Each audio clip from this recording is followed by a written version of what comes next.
Celtics Stuff Live.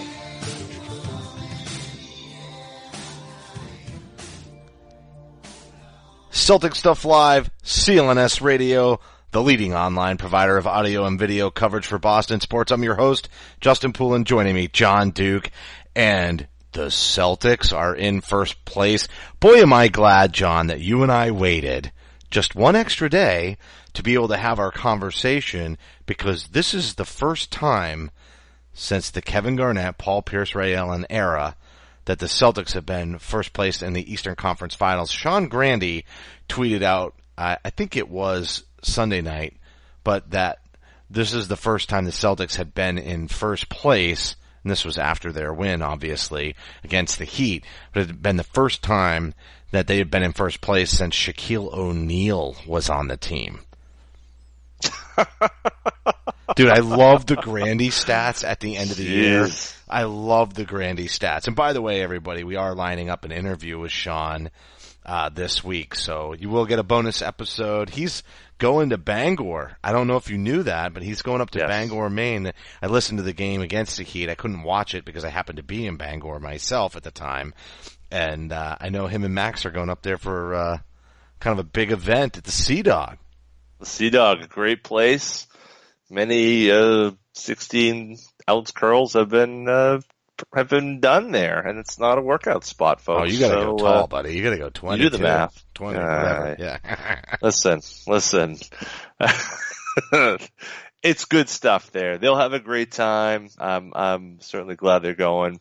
Yeah, this is crazy times to be a Celtics fan. You gotta feel good. You gotta feel great. You gotta feel wonderful. I mean, this is, who would have thought we'd be in this position? Unprecedented. And I think the other thing that you and I waited till just the close of the Cleveland game, although at halftime it was looking pretty bad. And we don't have a lot of info yet because obviously we're recording. Yeah, but LeBron with some bizarro injury, a little bit of a shot to the spine it looked like, but even his initial reaction didn't wind up being as bad as what it wound. It almost seemed to escalate or take on a life of its own. And he already had the cornea scratch and wanted to wear some really super cool shades and got denied. And he's losing his mind. That team, this is really crazy, because we'll talk a little bit about Chris Forsberg's summer forecast. We'll revisit that as we preview the last few weeks of the season, where we think this club can go. But they've got a half game. They've got the same number of losses, and the Celtics have one more in the win column over the Cleveland Cavaliers, with a game on April 5th on deck, one that would put the season series at 2-2. It's in Boston. Cleveland still has 3 back-to-backs remaining on their schedule. I like their chances. I also like the Spurs' chances in this game. I thought after Washington took it to Cleveland on Saturday, I think I tweeted it out, or maybe I tweeted out before it. I said, wait a second, there's a chance. There's a real legit chance that the Celtics could win. And I know everybody is poo-pooing Isaiah Thomas as MVP, but come on. Can we seriously start to consider this as a league? Or shouldn't they start to consider the possibility of Isaiah Thomas as MVP?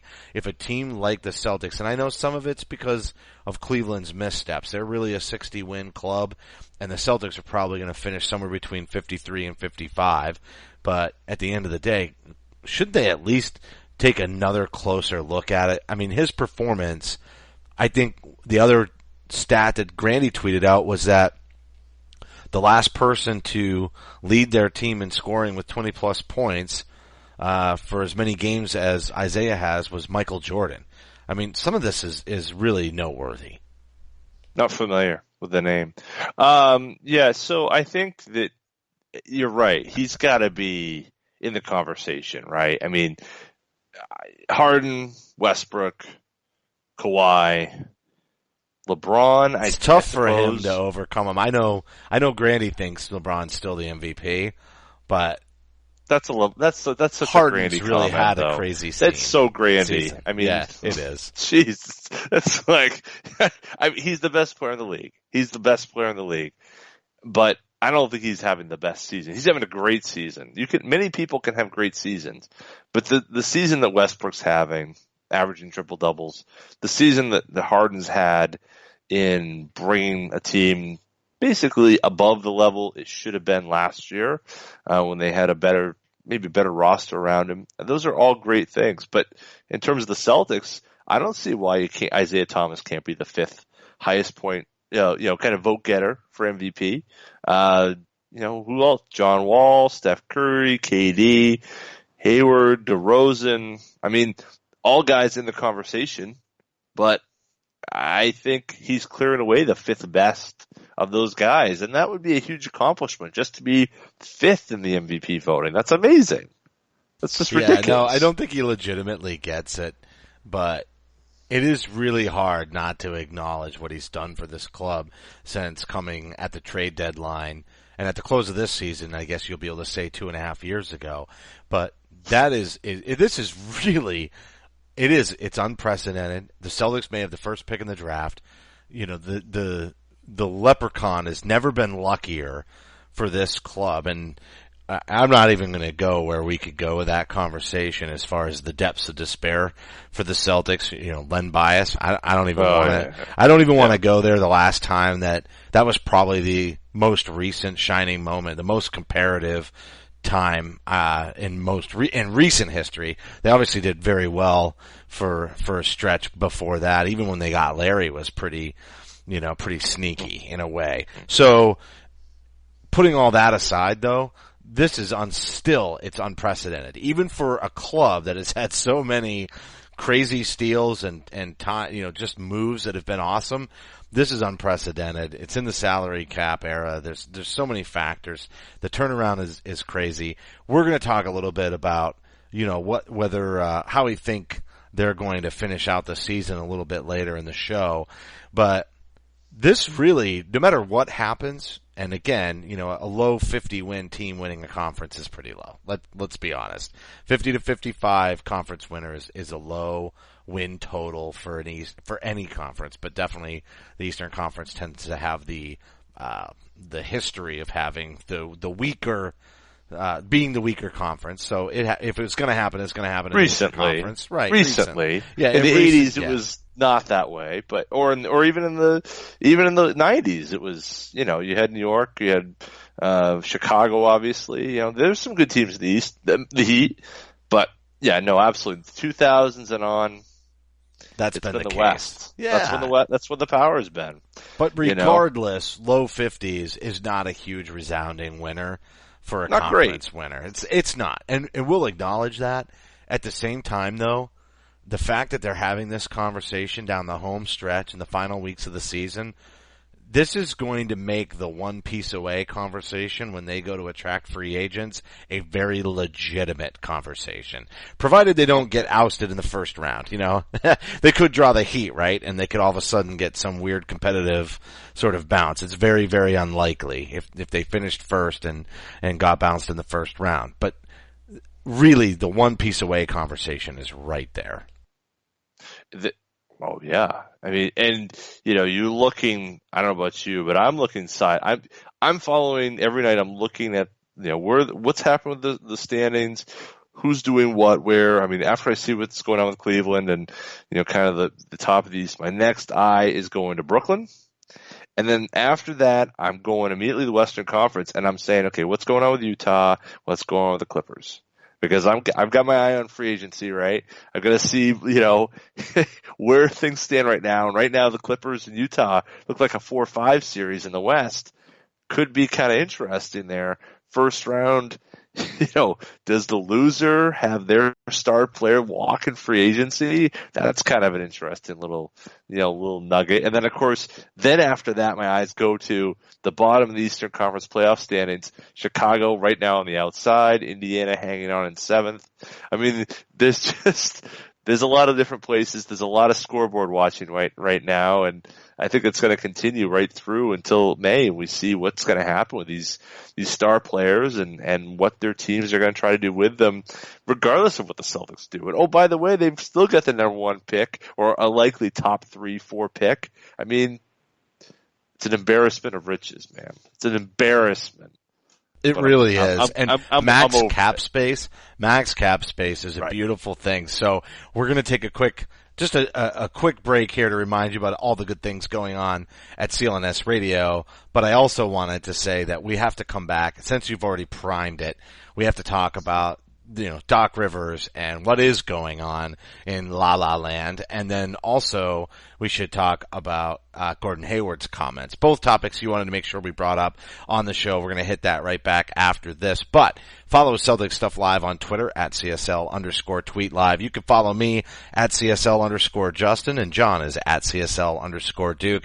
The entire CLNS Radio Network at CLNS Radio. Facebook.com/CLNS fans is our Facebook page. Don't forget to download the CLNS Radio app for iOS and Android. Simply search CLNS Radio in your app marketplace. And the YouTube channel, finally. That's Jared Weiss, our buddy. High definition, full length locker room interviews and the Garden Report. Go to youtube.com/CLNS Radio. And finally, my bookie, as we're wrapping up the tournament, we're down to the final four. It's time to talk to you about the boatload of money that you can make this week betting at mybookie.ag. And if you haven't checked them out, this is the perfect time to get into the action because March Madness is coming down to the wire. Lay down some money and score big on college hoops. Are you sick and tired of getting the runaround when you ask for a payout? Come join MyBookie today. You win and they pay. Fast and without any hassles. You're wasting your time betting anywhere else. They have in-game live betting as well, so you can place a bet after tip-off. Join now and MyBookie will match your first deposit and give you a 50% bonus. That's right.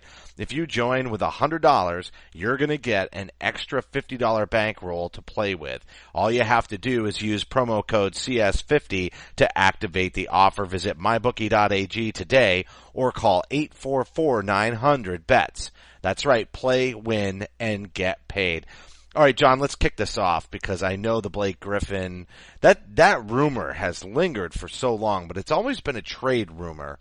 Now it's starting to feel like it's an off-season opt-out of the player option and Celtics signing rumor or him at least testing the free agent waters.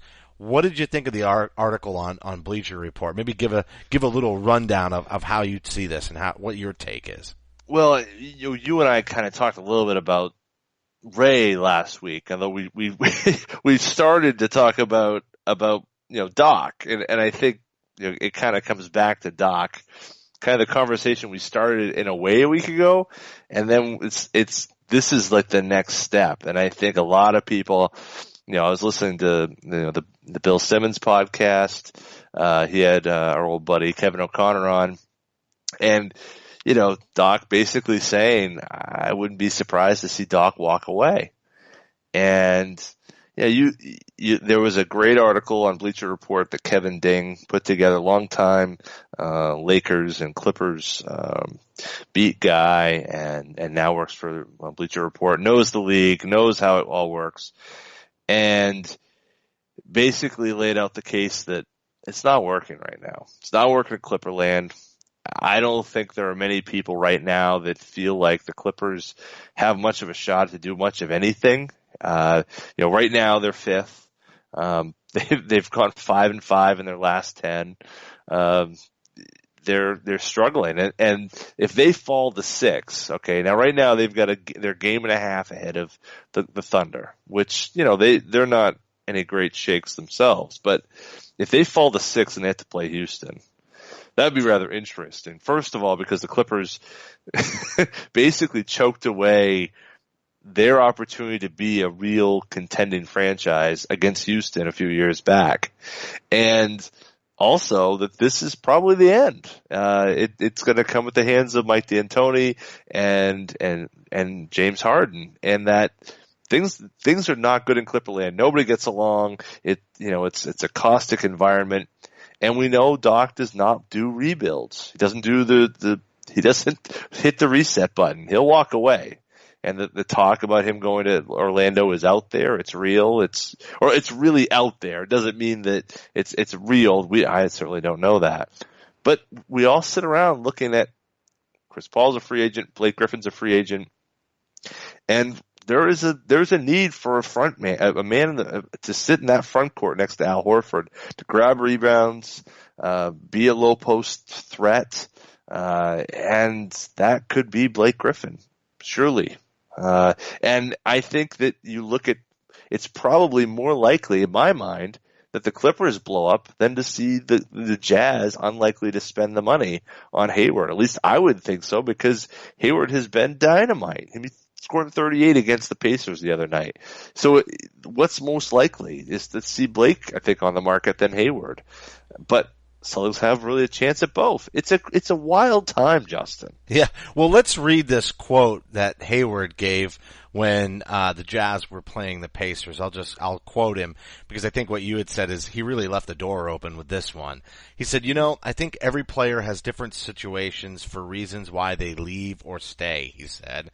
I think it's definitely cool when guys play their whole career in one city. I grew up watching the Pacers, and Reggie Miller stayed there his whole career. He was a guy that everybody looked up to, so I think it's definitely cool. He's all about the coolness. But like I said, every situation is different. Every player has different things going on. So here's the closing line right here. So you can't blame players one way or the other for staying or changing. Guess what? You don't blame them on one way or the other. You only blame them for leaving, right, Kevin Durant? So at the end of the day, you don't even say something like that unless maybe you're leaving the door open for an exodus yourself. And right. It's not a foregone conclusion. It would be nice to have some options. I guess the worst thing, actually, John, that could happen is if the Celtics don't have one of these guys, like in a primary position, they're kind of floating out to both, that they could get jammed up with one player and not being able to get the other one that they covet. You know what I mean? Like, let's say they both become, let's say that Griffin opts out.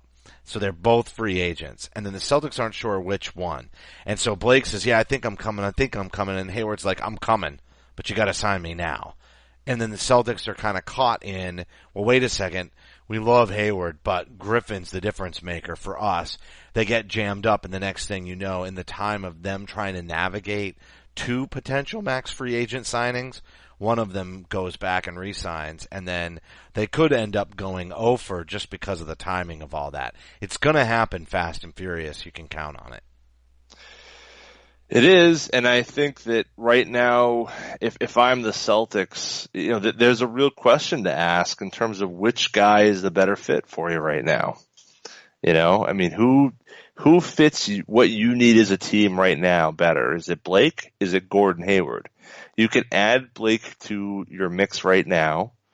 You don't have to move any wing players. You don't have to, they fit with what's happening there. That comes with such a risk, though, with the injury history, and that's the killer for me. Yeah. And I'm going to use this to talk great about Jay Crowder. And now that the IT&D is sort of working again, we can have this conversation about Jay Crowder playing the 4 again. Look at the rebounds he's yanking right now. I mean, 25-point night, highest scoring total of the season against Miami on Sunday. Absolutely fantastic performance. But it's the rebounding. All of a sudden, this guy is corralling boards off the glass in a way he hasn't all season long. I almost wonder, because of the ankle injuries, yes, one closed out last season and then one kind of interrupted the beginning of this season. I wonder if he's almost been laying off, almost the way what we have accused Amir Johnson of doing because of the plantar fasciitis, that this year was almost like, hey, we have the depth, so let's not take any risks. Look how long they let Avery Bradley kind of deal with his injury. And I know, he wound up getting the flu, but that's not an issue. Wow. I wonder if a lot of this was like, let's time this right. And I know a lot of the talk is they're not playing where they need to play, and they let Devin Booker score 70 even though they had a blowout win against Phoenix after letting Phoenix steal one in very unceremonious-like fashion out on that West Coast trip with the way that the end of that game went down, and Marquise Chris making plays and Tyler Ulis having a game, and then this time Booker goes off for 70, and there's all of that. But I guess the thing that I'm getting at is this home stretch is all about getting it right for the playoffs, and I think there may have not held back, but maybe I don't want to get injured going all out. And in their attempt to get things right heading into the postseason, we're actually seeing the best Jay Crowder we're going to see. And that means a rebounding Jay Crowder.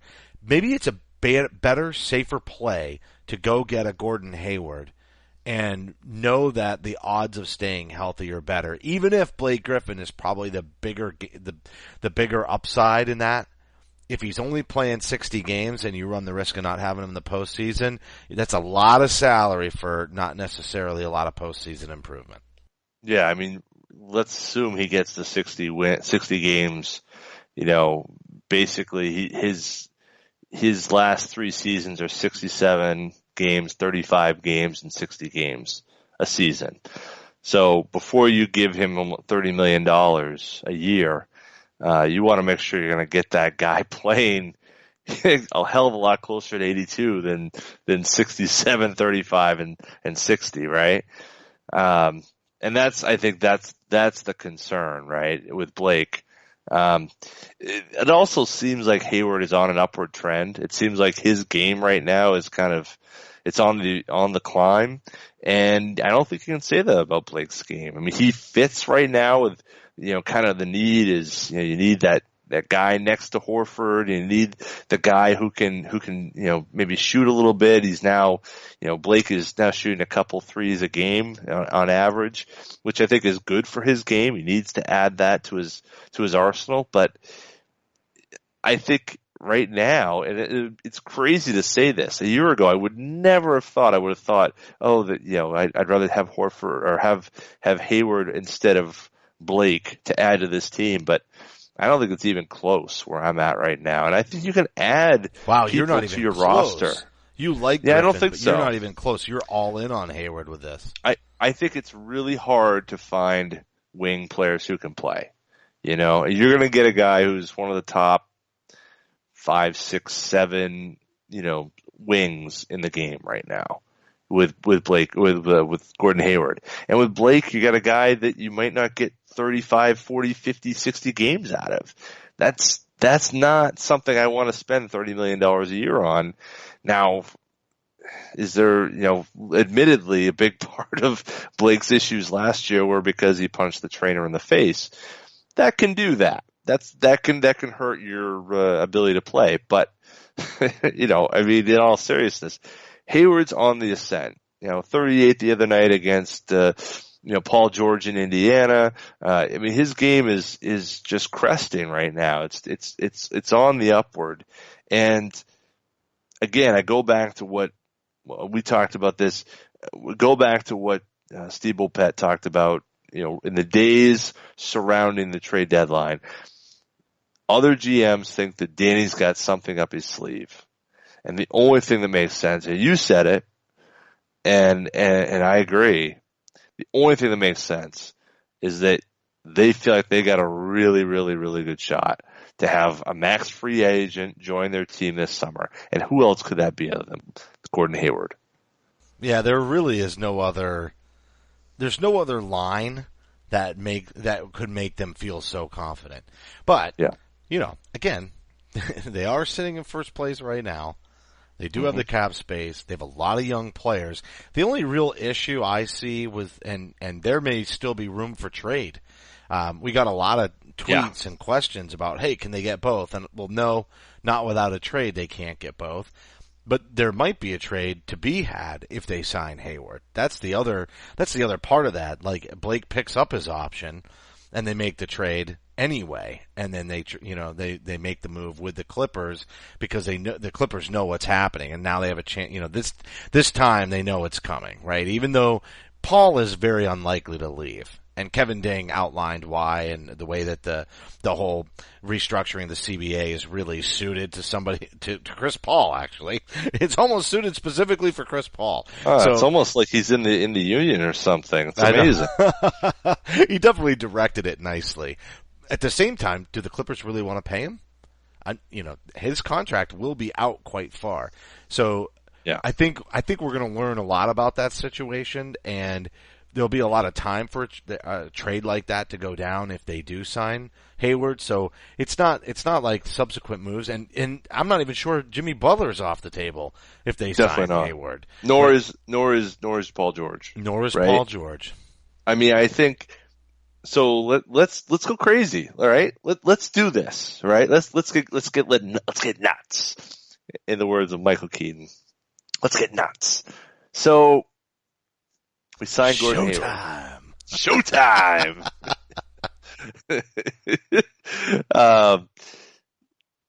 You signed Gordon Hayward. You've got someone who either resembles Lonzo Ball, Markelle Fultz, Josh Jackson. All right, so you got one of those guys. You get the kid, Zizic, Yabusele. Can you make a deal? Do you try to just go with that and see what the roster kind of molds into? Or do you say, look, we got to go for it. We got our max guy.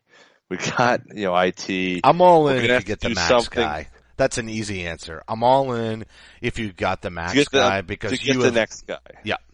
The next guy after the max guy. Absolutely. Right? Okay. I think you have to. Yeah, I think so too. It's a tough one. And we can have all those conversations about I'm a youth movement guy. Yeah, right. I'm a youth movement guy. Exactly. But the truth is, let's keep it in mind, that doesn't really bust the youth movement. Even if you trade Jaylen Brown and said pick and Avery Bradley and Pat, even if you do all that, you're still Hayward is still young. You trade for Blake Griffin. Blake Griffin's not an old dog. He's just got an injury history that scares me. Or if you trade for Paul George, he has one nasty injury, but he's not injury plagued. All those guys are still young. There's nobody, when you're going all in, we're not trading for the 30-year-old Ray Allen or 31-year-old Ray Allen and the 30-year-old Kevin Garnett. You're still staying several years south of 30. That's what's important to me. I'm all about a youth movement versus going and trading for players that, Carmelo Anthony out, wrong. And I would love to watch the youth movement develop. I'm excited. I think I've already said this on the show numerous times. Jaylen Brown, Jason Tatum, that would be a crazy shooting guard, small forward length, athleticism, and Tatum is obviously can play within a system and be a good teammate and pass the ball, so he doesn't clog it up for Jaylen the way that, I don't see Jimmy Butler and Jaylen Brown playing side by side. If you trade for Jimmy Butler, there's a high likelihood Jaylen's got to, he's going to go anyway. In that deal, just because the assets are going to be crowded. Maybe not, but anyway, my point is I enjoy and would enjoy the youth movement, and there's enough talent on here to go through that. At the same time, you just got to go big. You got to stack that lineup and be ready to go have the Golden State Boston Celtics rivalry for the next 3 years, all on sourpuss from last July 4th and Kevin Durant's decision. There's so much fuel for that fire. The Celtics are the only team in the NBA over the last 2 seasons to have 2 wins, one in each season against the Golden State Warriors. Dude, the rivalry could be there. It could. It's not gonna. It's never going to rival Lakers Celtics, but it's West Coast, East Coast, West Coast conference, East Coast conference. And there's enough bad blood between what could have been for Kevin Durant when all of a sudden he watches Boston hoist banner 18 and, as a result of a win over the Golden State Warriors. It'd be beautiful. It'd be a beautiful story. Oh, just ridiculous. How quickly would the Celtics become the Patriots and everybody around the league just hates the Celtics? They're the darlings and they have this undersized point guard and they're on the rise and most of the people around the NBA love them, but I'm telling you that the minute they go, and even if they're just in the Eastern Conference Finals, if they're playing Golden State, they might get 1 year of okay. But getting that first round, getting the first pick in the draft, or having the best odds for the first pick in the draft, and they're going to hate them the way that they hate the Patriots. One more championship and it's over. It took, the first year of the Celtics, the KG era, okay, yeah, it's great, KG won, blah, blah, blah. By the time they got to midseason the following year, the bloom was off the rose. KG is such a... he's always fighting the European guys and all that crap. Kendrick Perkins never stops whining, right? Marcus Smart's the new Kendrick Perkins. The whole thing, right? And despite totally. all of LeBron's faces, Kendrick Perkins was no worse than LeBron, but boy did everybody around the league hate Kendrick Perkins and the Kendrick Perkins face. Well, I mean, yeah. Legitimately. But it was legit. But LeBron is a whole nother. He's in another stratosphere of whining and complaining and moaning about everything. When he went down, when he gets hit in the face and he looks like, oh, I got, my eyeballs poked out of my face, and I'm done with it. I'm done with it. Yeah. But, look, I think you're right, though. it wouldn't take long for the Celtics to be back amongst the hated, and the fact that the Patriots also exist in that space kind of adds to the, we hate Boston ethos that kind of exists across the country's sports fans. Everybody knows Boston sports fans are aloof. That's really what it comes down to. Well, aloof. Yeah. All right, listen, we're going to take a quick break. We're going to come back. We still have a few things to talk about, including our predictions for win totals at the beginning of the year. We'll read both of John's and my write-up on Chris Forsberg's summer forecast. We're going to talk a little bit about Kelly Olynyk, since we are touching base on free agency and the $13 million. But mostly I think we're going to be focusing on what do the Celtics need to do down the stretch to take this number one seed, and how should they be preparing for the postseason and potential draws, because Chris Mannix, happy for the Celtics getting the number one seed, but guess who's in the fourth slot? That's right, the Toronto Raptors, who just have the Celtics number, and if healthy, in the second round would be a formidable opponent. So we are going to get right to that in just a minute, but first, going to talk to you about Blue Apron and their mission to make incredible home cooking accessible to everyone.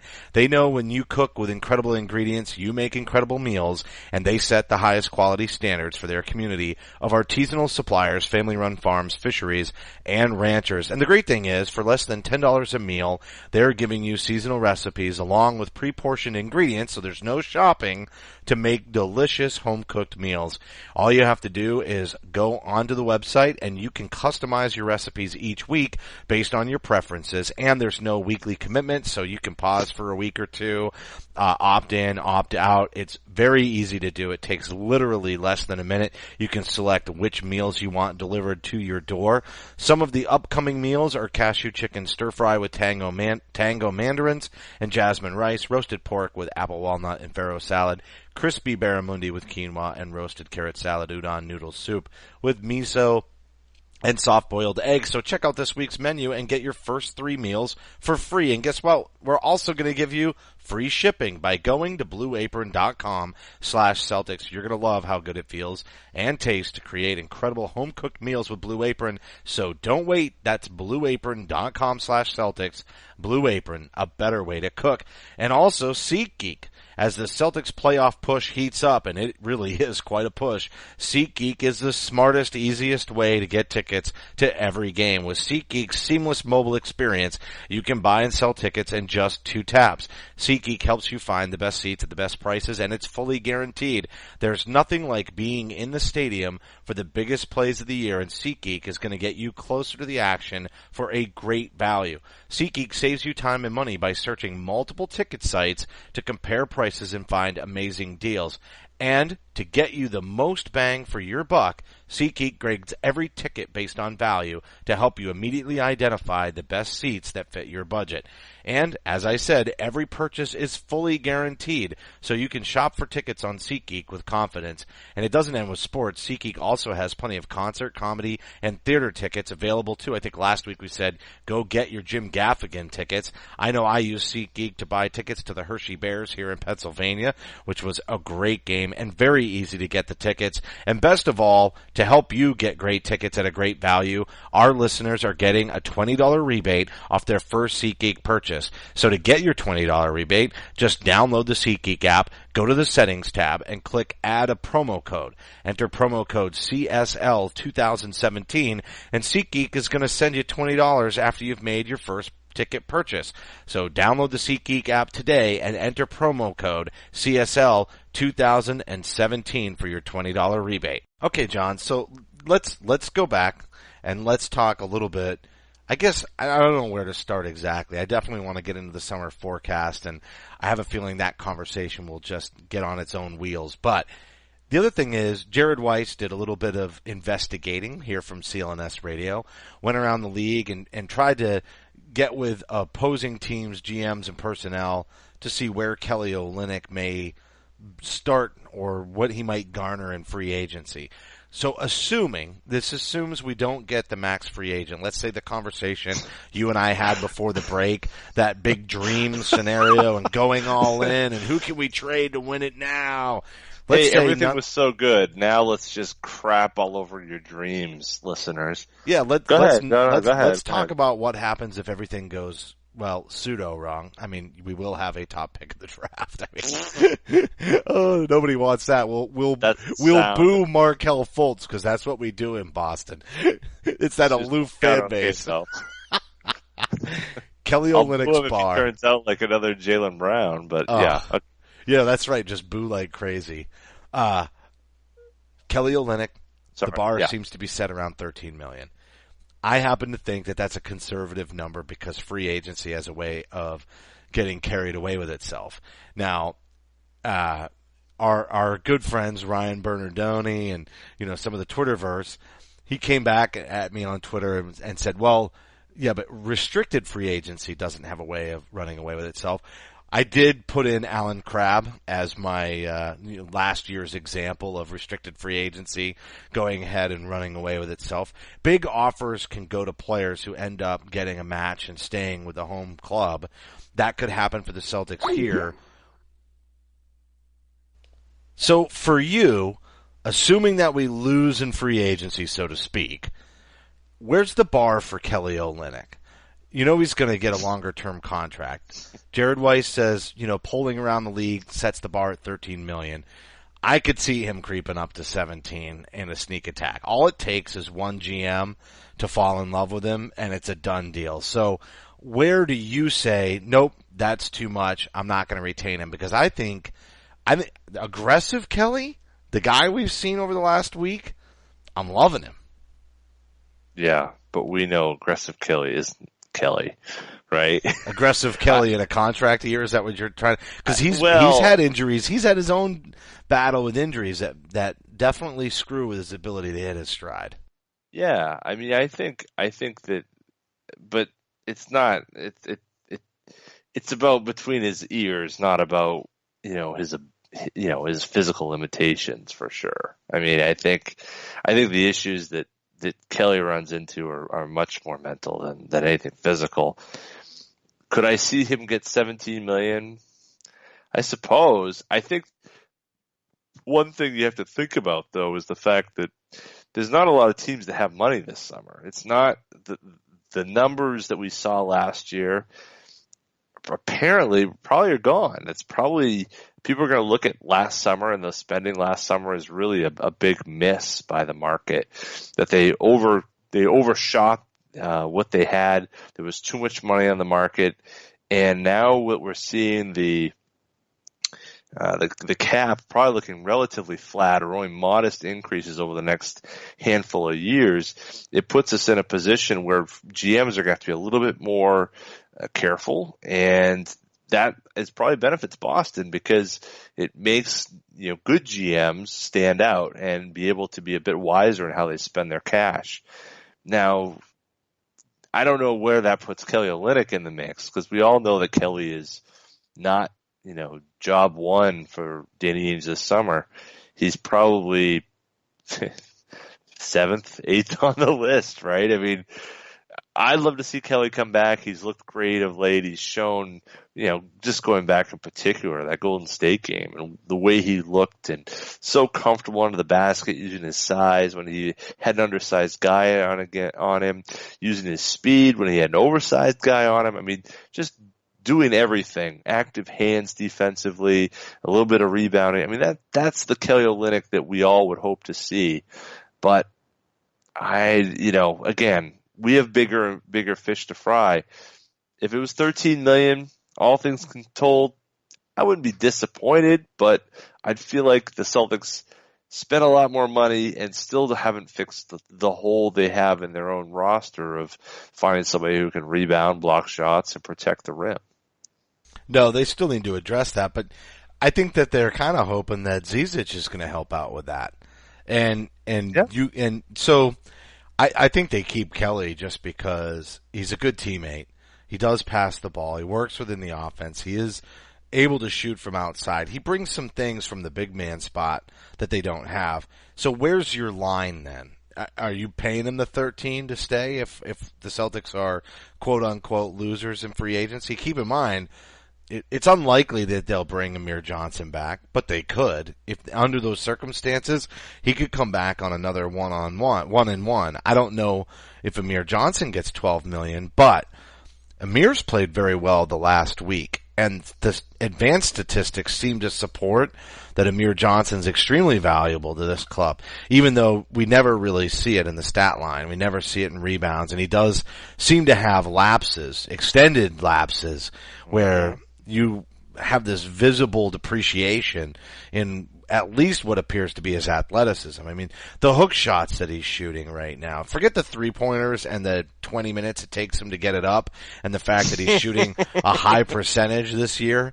You know, listen, I love it, but let's not fool ourselves into thinking that, you know, he's a threat to shoot the three on any kind of regular basis. Having said that, the way that he's involved in the offense, like, he is flashing some athleticism and some dunks and alley-oops and getting out on the break. There's some things he's been doing over the last couple of weeks that we really have not ever seen him do on a consistent basis for the club.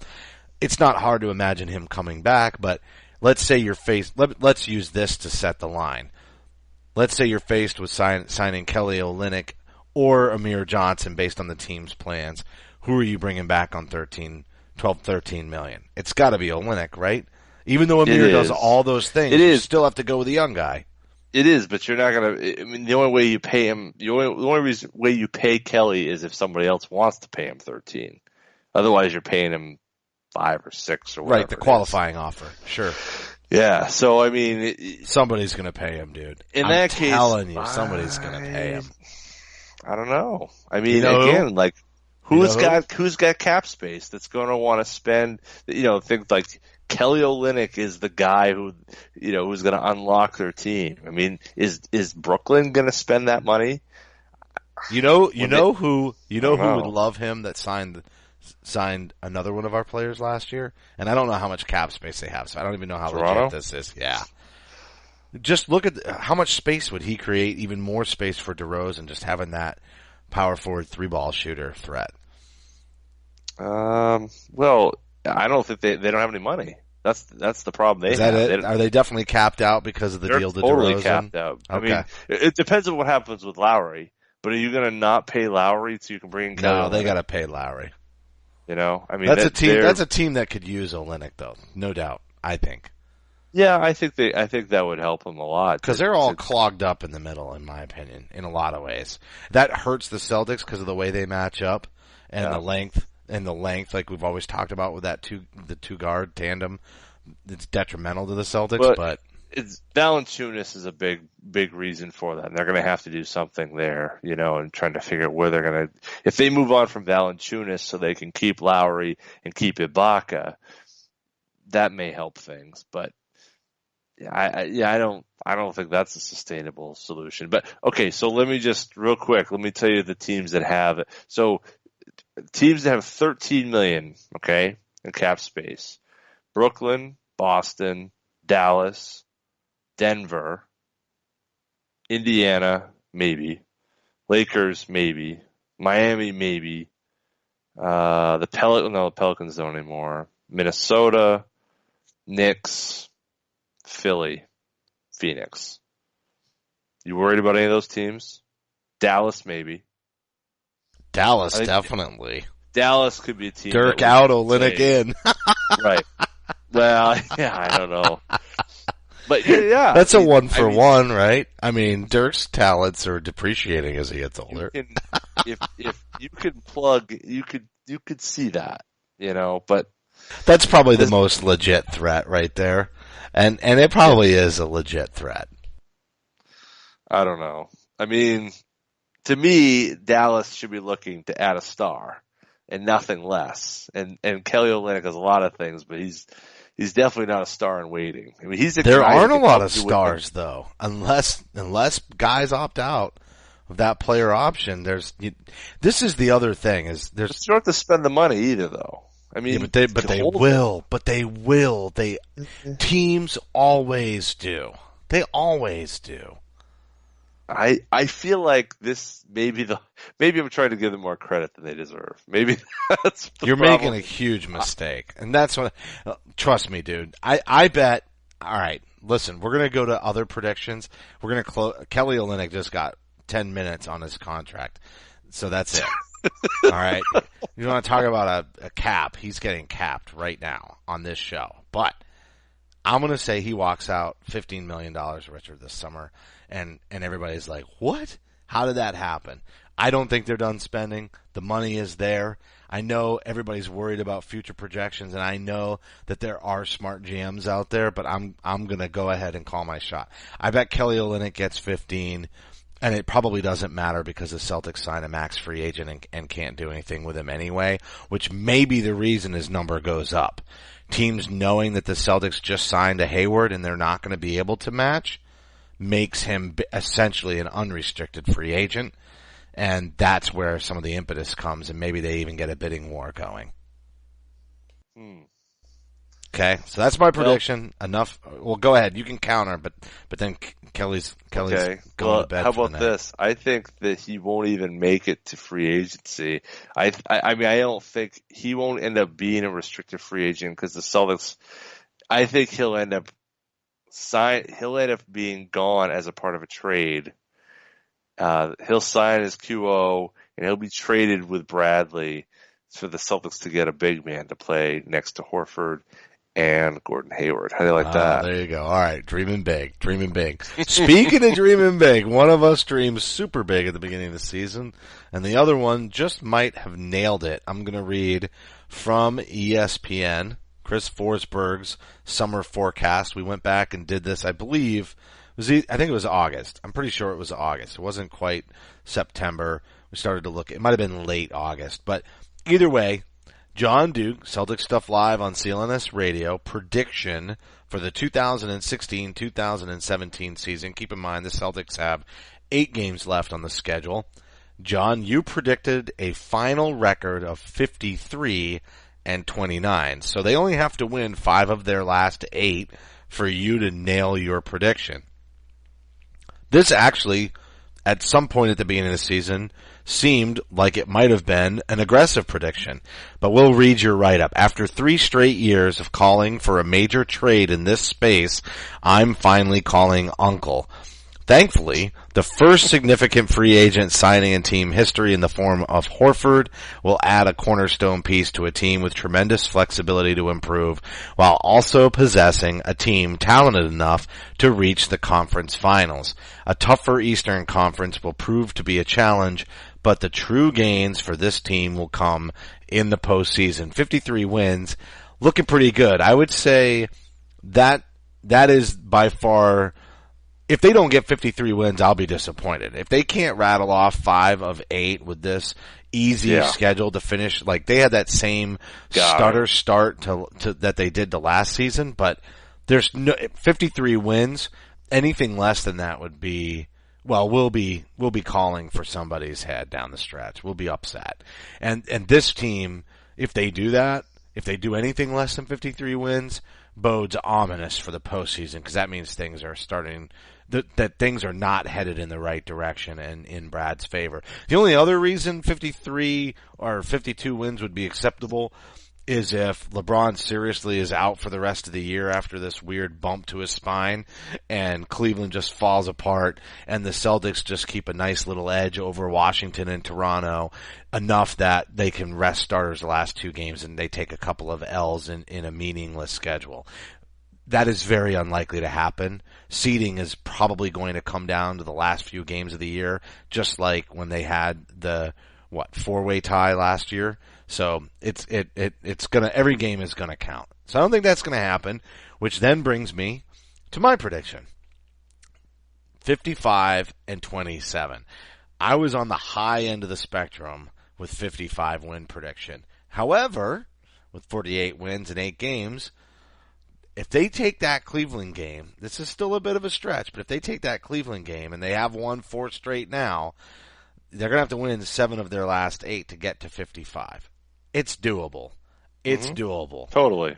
Weak schedule, and they're catching Cleveland at their worst on the second night of a back-to-back in Boston. That's probably the toughest game remaining on the schedule. They seem to have the Pacers number, and I think they have one more against Indiana, don't they? I'll have to go back and look.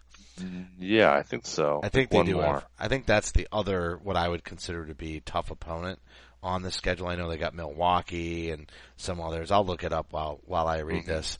But the team started, this is my write-up. The team started last season 7-7 while Stevens sorted out the front court rotation and Isaiah Thomas began to realize his all-star potential. The Celtics lost 2 head slappers to the Lakers and Nets to bookend the new year and struggled with injuries down the stretch following the all-star break. That's good for at least 4 more wins. Yeah. That's pretty good, man. Yeah. And I said, that's good for at least 4 more wins with what should be a more established lineup to begin the year, which was true, but it didn't. But they wound up having all those injuries, which shook it up. So that's where the stutter step was. But I give them 4 wins, and then with what should be a more established lineup to begin the year, and then I said Horford gets them 3 more wins and integrates seamlessly. That's not so true. But of course, this assumes a reasonably healthy year for the core rotation.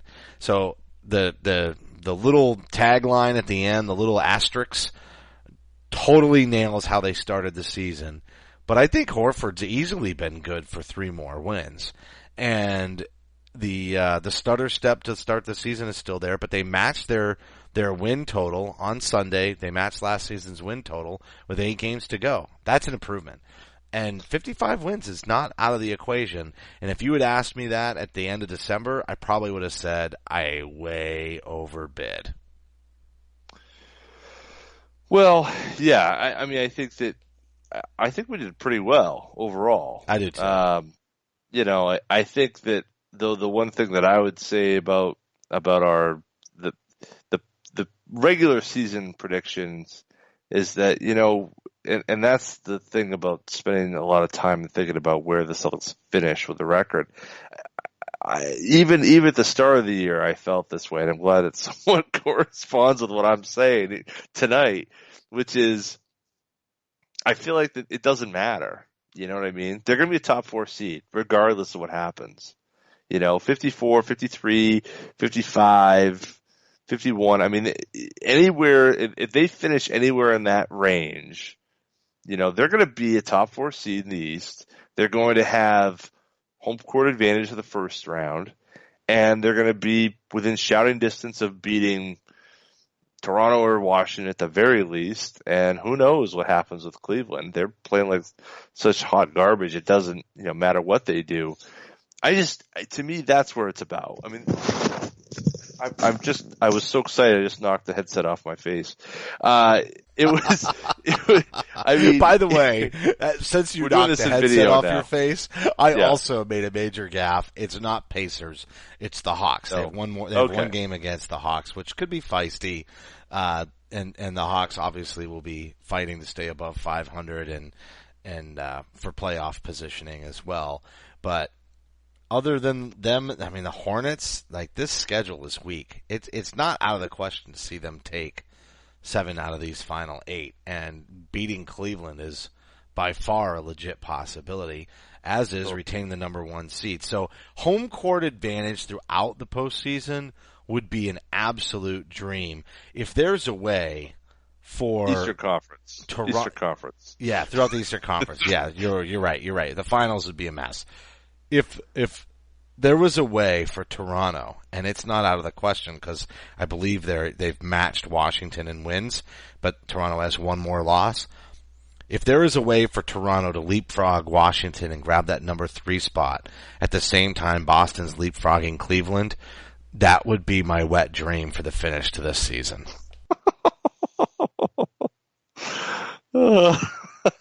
It's been a while since I crossed the line on this show. Wow. We don't do F-bombs, but every once in a while we use a colorful imagination to just throw a little curveball at our listening audience towards the end of the show. Yes. You really think it makes that much of a difference who they play? I do. That's why I think it's really important that they get, because as much as that Washington matchup is feisty, I think the Celtics can own Washington. I think they have it. That Toronto one even Cleveland, I'll be honest with you, I even feel better about a series against Cleveland. Obviously it's impacted by, the health of that team and the state of that team right now. And granted, they'll go into the postseason and they'll light the world on fire, but they are in a little bit of a shambles. The later they go in the postseason, the more likely they are to come correct against the Celtics and give them a whooping. But I love the idea of the Celtics having home court advantage against Cleveland in the Eastern Conference Finals. I think it could be a very exciting series. It definitely puts them in the best chance to win, but I hate the Toronto matchup. You know this. And the last 2 years we keep talking, is this matchup, this game, this is the one that really matters. This is the real test. Can they leapfrog Toronto? And while they've leapfrogged Toronto and Boston, they didn't leapfrog Toronto by anything that they really did. Injuries caused that leapfrog. And really, kind of the same thing is true for Cleveland, but they've had the ability to beat Cleveland even when Cleveland's full strength. So I'm a bigger believer in that. The Toronto, it's Valanciunas, it's DeRozan, it's everything that the Celtics struggle against is present on that Toronto team, and they just kill the seas. Would love to be able to avoid facing Toronto unless it winds up having to be in the Eastern Conference Finals, and the odds of that are really low unless LeBron literally has had some season and postseason ending injury tonight. Well, I agree with what you're saying there. I think that I think Toronto is the tougher matchup of the Washington Boston. I mean, is it tougher of the two for the Celtics to match up with, and particularly with Lowry's return? Who knows what's going to happen? It could push him to another level, with Ibaka, with PJ Tucker. That could be a really dangerous situation. I would probably not want to have the unknown of what happens with Kyle Lowry. The other thing I'd say is that Washington looks tired. I think they have to rely so pushed so heavily. hard. They did. I agree. Yeah, that's a really good observation.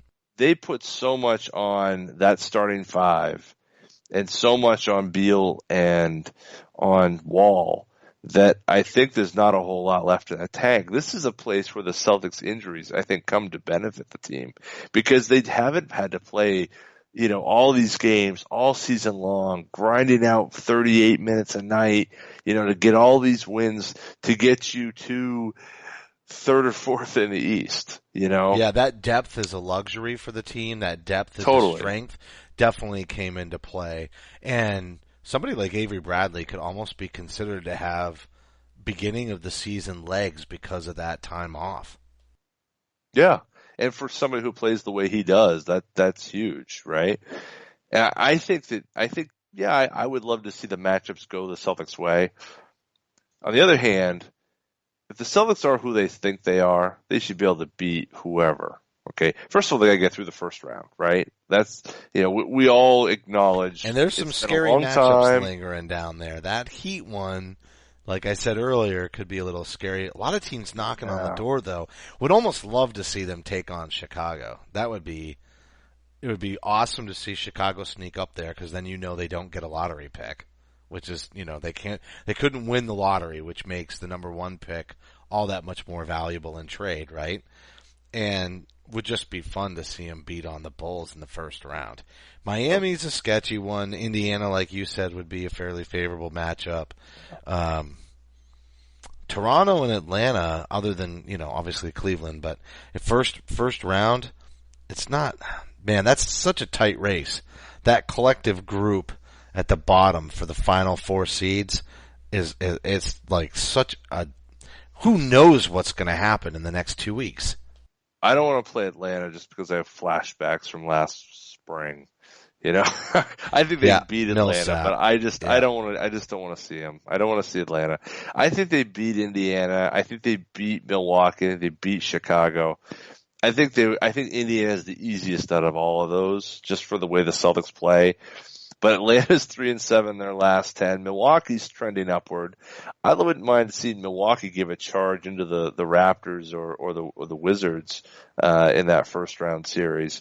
But I'd like to see, basically, I'd like the Celtics to not have to face Milwaukee or Miami. That would be my ideal goal. Would be to see those guys kind of on a different path, and then we're kind of on to some, you know, we're playing the dregs of the league. That's the benefit of being 8th, is that we're playing the real crappy teams, right? We're playing the Detroits and the Indianas and the Chicagos. That's what I want to see out of this, you know. And then second round, to me, the Celtics, they're not playing with great, you know, they're not playing with house money at that point, but it also seems to me that, okay, they're in the conversation, and they should be able to push to the second round. They should be able to beat Toronto. They should be able to beat Washington. That's how I feel, at least. You know what would be nice about a Washington matchup too, though? You know, is no time change. I know there's not in a lot of them, but the no time change would be nice, even though I know they get plenty of time off between games, and the travel schedule is not really as rigorous as it is in the 82 game regular season schedule. But I love no time change. I love that little bump commuter flight. I mean, that's an hour and a half at most. And DC? DC. And I just think, travel-wise, schedule-wise, like, I'm not even sure that they would have to go on the road as a team. I think you almost just travel the night before, you know, like, that's just such an easy travel schedule. Yeah, it's such an easy get in, get out. They have a lot of flexibility. Some people on the staff, if they need to stay back in the front office and then go down for the game. There's a ton of flexibility in that second round matchup. There's no time change. It's a quick flight. They get, even if they are on the road and even if they do travel on the road, when they come back from that game, they're home fast and in bed, you know, and they get some rest. So I think that they're learning how to take the postseason like pros, the same way that they're, you know, I think there was a great article. I can't remember. I think it was Scott Souza, just talking about how the team is approaching the end of this season much differently than in years past, and looking at the postseason much differently than in years past.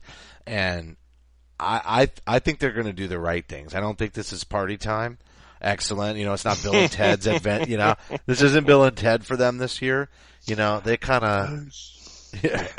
Excellent. We got to wrap the show, but John, any final thoughts on the city? We got 2 weeks left. Sorry. I'll be Bill. I'll be Esquire. You can be Ted Theodore. You could be the Matrix. Yeah. Wild Stallions. Oh my gosh, kids, look it up. That right there is showing our age, right? This is definitely one of those less than 1% scenarios that people know what we're referencing. But if you're a George Carlin fan, you found that movie. That's right. Rufus. Socrates Johnson knows what it's all about too. All right. Great. Right? Socrates Johnson is what they call him. Oh man. Good times. I love that movie. Not the sequel, but the first one. That's a classic. Oh yeah, you can't even acknowledge the sequel in movies like that. No. All right, let's wrap it up. We're at the mark. I'm going to go ahead and close out the show, but any quick final thoughts, John? Look, Celtics have 3 games against crappy teams this week. I don't even think at this point it doesn't matter. They should go 3-0, right? We got to get you to 55 wins. That's my goal. That's what I'm talking about. Get us to 55 wins. 3-0 on the week, right? We're all agreed on that. Beat the Bucks, beat the Magic, beat the Knicks.